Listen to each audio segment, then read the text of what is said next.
முதல்தர செய்தி வழங்குடன் நியூஸ் ஃபர்ஸ்டின் மதிய நேர பிரதான செய்தி அறிக்கையுடன் இணைந்து கொள்கின்றீர்கள். செய்தி அறிக்கையுடன் நான் ஃபஸ்லுல்லா முபாரக். முதலில் தலைப்புச் செய்திகள். மத்திய வங்கியின் முறைகள் மோசடி தொடர்பில் பெர்பச்சுவல் குழும நிறுவனத்தின் தலைவர் ஜெஃப்ரி அலோஷியஸ் உள்ளிட்ட 5 கைது. திஸ்ஸா அத்தநாயக்கவுக்கு எதிராக தாக்கல் செய்யப்பட்ட வழக்கை சமரசத்துடன் முடிவுக்கு கொண்டுவர இரு தரப்பினரும் இணக்கம். ஹெரோயினுடன் கைது செய்யப்பட்ட 9 ஈரான் பிரஜைகளையும் தடுத்து வைத்து விசாரணை செய்வதற்கு நீதிமன்றம் அனுமதி. கிரைஸ்ட் சர்ச் மத வழிபாட்டு தளத்தில் மேற்கொள்ளப்பட்ட தாக்குதல் தொடர்பிலான உயர்மட்ட விசாரணைகளுக்கு அந்நாட்டு பிரதமர் உத்தரவிட்டுள்ளார். முதலில் உள்நாட்டு செய்தி. மத்திய வங்கியின் முறைகள் மோசடி தொடர்பில் மத்திய வங்கியின் முன்னாள் பிரதி ஆளுநர் உள்ளிட்ட 4 இன்று கைது செய்யப்பட்டனர். மத்திய வங்கியின் முன்னாள் பிரதி ஆளுநர் பி சமரசிறி சம்பவம் தொடர்பில் கைது செய்யப்பட்டுள்ளதாக போலீஸ் ஊடக பேச்சாளர் போலீஸ் அத்தியட்சகர் ருவன் குணசேகர தெரிவித்துள்ளார். பெர்பச்சுவல் ட்ரெஷரிஸ் நிறுவனத்தின் பணிப்பாளர்களான புஷ்பமித்ர குணவர்தன, சித்ரரஞ்சன் ஹுலுகால, முத்துராஜ் சுரேந்திரன் ஆகியோரும் கைது செய்யப்பட்டுள்ளனர். குற்றப்புலனாய்வு திணைக்களம் சம்பவம் தொடர்பிலான மேலதிக விசாரணைகளை ஆரம்பித்துள்ளனர். இதேவேளை மத்திய வங்கியின் முறைகள் மோசடி தொடர்பில் பெர்பச்சுவல் குழும நிறுவனத்தின் தலைவர் ஜெஃப்ரி அலோஷியஸ் குற்றப்புலனாய்வு திணைக்களத்தினால் சந்தேகத்தின் பேரில் கைது செய்யப்பட்டுள்ளார்.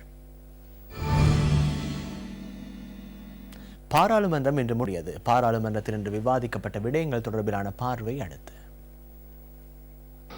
மே தாட்சண விஷயான் சந்தா தொழில்நுட்பவியல் பாடவிதானத்தை பொறுத்தவரை மாகாண மட்டத்திலும் தேசிய மட்டத்திலும் பாரிய ஆசிரியர் பற்றாக்குறை காணப்படுகின்றது. இது தொடர்பில் அமைச்சரவையில் ஏதேனும் நடவடிக்கை எடுக்கப்பட்டுள்ளதா?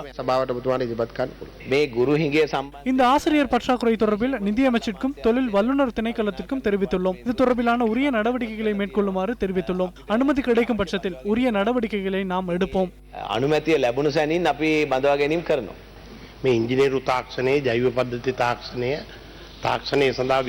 தொழில்நுட்பவியல் மற்றும் பொறியியல் துறையிலான ஆசிரியர் பற்றாக்குறையை எமது நிர்வாகத்தின் போதும் காணப்பட்டது. தொழிற்பயிற்சி அமைச்சிற்கு விசேட அமைச்சரவை அனுமதியை பெற்று தொழிற்பயிற்சி மற்றும் பல்கலைக்கழக விரிவுரையாளர்கள் மூலம் அந்த வெற்றிடங்களை தீர்ப்பதற்கான முயற்சிகளை மேற்கொண்டோம். எனவே அவ்வாறு தொழில் பயிற்சியகத்தில் உள்ள விரிவுரையாளர்களை அமைச்சரவையின் அனுமதி பெற்று சில காலத்திற்கு குறித்த பிரதேசங்களுக்கு சேவை வழங்க அனுமதித்தால் சிறப்பானதொன்றாக அமையும். பிரதேசவலத் වෘත්තීය පුහුණු අමාත්‍යාංශයේ ශාඛාවන් තියෙනවා.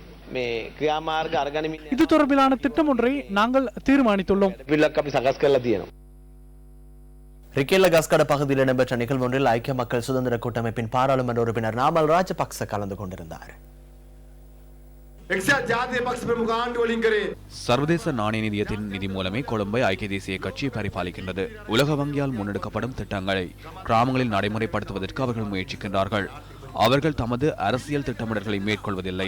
தமது பொருளாதார விடயதானங்களை கிராமங்களில் தெரிவித்து வருகின்றனர். மில்லியனுக்கும் மேற்பட்ட மக்கள் வறுமை காரணமாக அல்லப்பட்டு வருகின்றனர். அரசாங்கத்தின் இயலுமையற்ற தன்மையை காட்டுவதற்கான செயற்பாடுகள் முன்னெடுக்கப்பட்டு வருகின்றன. மத்திய வங்கியின் ஆளுநரால் முன்னெடுக்கப்பட வேண்டிய விடயங்கள் இன்று நிதியமைச்சரால் முன்னெடுக்கப்பட்டு வருகின்றது. வரவு செலவு திட்ட பற்றாக்குறையை 2020 ஆண்டில் 3.5% குறைப்பதற்காக தெரிவிக்கின்றனர். எவ்வாறு பற்றாக்குறையை குறைக்க முடியும்? 2 வழிகள் உள்ளன. அபிவிருத்திகளை குறைக்கும் போது பற்றாக்குறை குறைவடையும். வரிகள் அதிகரிக்கும் போது தேசிய செலவில் உயர்வு ஏற்படும். அதன்பின் சர்வதேச நாணய நிதியம், உலக வங்கி மற்றும் மத்திய வங்கி ஆகியன மகிழ்ச்சி அடையும். ரணில் விக்ரமசிங்க மற்றும் மங்கள சமரவீர வரிகளை அதிகரித்துவிட்டு மிகவும் நல்லது என தெரிவிப்பார். அமைச்சர்களும் பாராளுமன்ற உறுப்பினர்களும் ஊழல் செய்வதற்கான வரவு செலவு திட்டத்தையே இந்த அரசாங்கம் கொண்டு வர முனைகின்றது. ஏனெனில் அவர்களும் நிலையான தன்மை ஒன்று இல்லை. போலி ஆவணம் தயாரித்ததாக ஐக்கிய தேசிய கட்சியின் முன்னாள் பொதுச் செயலாளர் திஸ்ஸா அத்தநாயக்கவுக்கு எதிராக தாக்கல் செய்யப்பட்ட வழக்கை சமரசத்துடன் முடிவுக்கு கொண்டுவர இரு தரப்பினரும் இணக்கம் தெரிவித்துள்ளதாக சட்டம் அதிபர் மற்றும் பிரதிவாதிகள் தரப்பு சட்டத்தரணி ஆகியோர் கொழும்பு மேல் நீதிமன்ற நீதிபதி விக்கும் கல்வாராட்சிக்கு அறிவித்துள்ளனர்.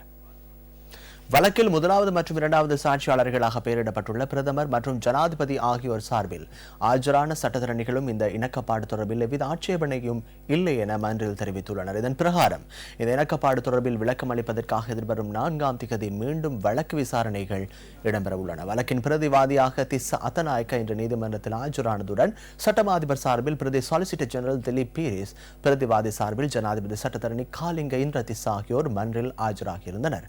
தற்போதைய ஜனாதிபதி மற்றும் பிரதமரின் கையொப்பங்களை போலியாக பயன்படுத்தி கடந்த ஜனாதிபதி தேர்தல் காலத்தில் போலி ஆவணங்களை ஊடகங்களில் முன்வைத்து இனவாதத்தை தோற்றுவிக்க முயற்சி செய்ததாக குற்றம் சுமத்தி இந்த வழக்கு தொடரப்பட்டிருந்தது.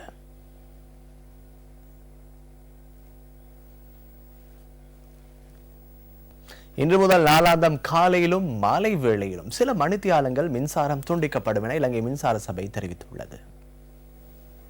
காலை 8:30 முதல் 11:30 வரையும் அல்லது முற்பகல் 11:30 முதல் பிற்பகல் 2:30 வரையான காலப்பகுதியிலும் பிற்பகல் 2:30 மாலை 5:30 வரையான 3 மணித்தியாலங்களுக்கு மின்சாரம் துண்டிக்கப்படவுள்ளது.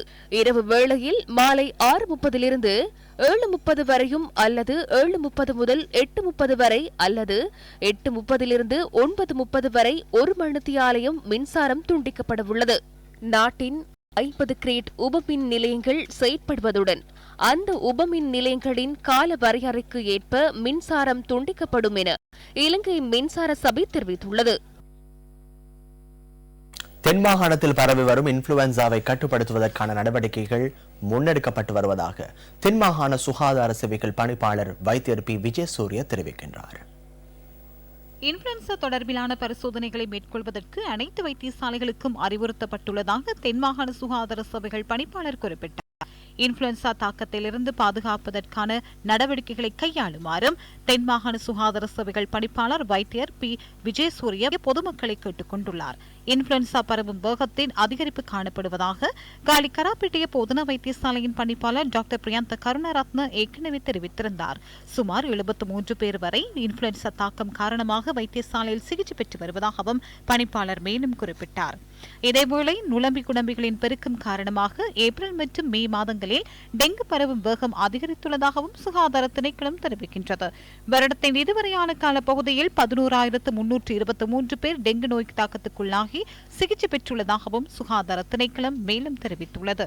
காச நோயாளர்களின் 140% மேல் மாகாணத்திலே பதிவாவதாக காச நோய் தடுப்பு மற்றும் இருதய நோய் தடுப்புக்கான தேசிய திட்டத்தின் அறிக்கை தெரிவிக்கின்றது. நாட்டில் வருடந்தோறும் 9,000 பேர் காச நோய் தாக்கத்துக்குள்ளாகின்றனர். இவர்களில் 4 ஒருவர் கொழும்பு மாவட்டத்திலிருந்து பதிவாவதாக விசேட வைத்திய நிபுணர் சுமால் நந்தசேன தெரிவித்துள்ளார். நெடுந்தீவு கடற்பிராந்தியத்தில் கைது செய்யப்பட்ட இந்திய மீனவர்கள் 11 பேரும் எதிர்வரும் 3ஆம் தேதி வரை விளக்க மறியலில் வைக்கப்பட்டுள்ளனர். மீனவர்கள் ஊர்காவற்றுறை நீதவான் ஜூட்சன் முன்னிலையில் ஆஜர்படுத்தப்பட்ட போது விளக்கமறியல் உத்தரவு பிறப்பிக்கப்பட்டுள்ளது. கடல் எல்லையை மீறிய குற்றச்சாட்டில் யாழ்ப்பாணம் நெடுந்தீவு கடற்பிராந்தியத்தில் 11 இந்திய மீனவர்கள் நேற்று முன்தினம் கடற்படையினரால் கைது செய்யப்பட்டனர். 2 படகுகளுடன் மீனவர்கள் கைது செய்யப்பட்டதாக கடற்றொழில் திணைக்களத்தின் யாழ் மாவட்ட உதவி பணிப்பாளர் ஜெயராஜசிங்கம் சுதாகரன் தெரிவித்தார். நாகப்பட்டினம் பகுதியைச் சேர்ந்த மீனவர்களே கடல் எல்லையை மீறிய குற்றச்சாட்டில் கைது செய்யப்பட்டுள்ளனர். ஒரு விளையாட்டுச் செய்தி. ஸ்போர்ட்ஸ் ஃபர்ஸ்ட் முன்னெடுக்கும் கமட்ட கிரீடா விளையாட்டு பயிற்சி முகாமின் 49வது அங்கம் இன்று புலனறுவையில் முன்னெடுக்கப்படுகின்றது. எம்மிடமிருந்து கிராமத்திற்கு, கிராமத்திலிருந்து நகரத்திற்கு, நகரத்திலிருந்து சர்வதேசத்திற்கு எனும் துணைப்பொருளில் கமட்ட கிரீடா விளையாட்டு பயிற்சி முகாம் முன்னெடுக்கப்படுகின்றது.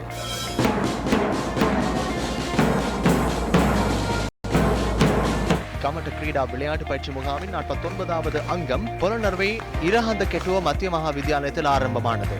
புலனறுவை மாவட்டத்தின் 10 பாடசாலைகளைச் சேர்ந்த 700க்கும் அதிகமான பாடசாலை மாணவர்கள் இன்றைய பயிற்சி முகாமில் பங்கேற்றனர்.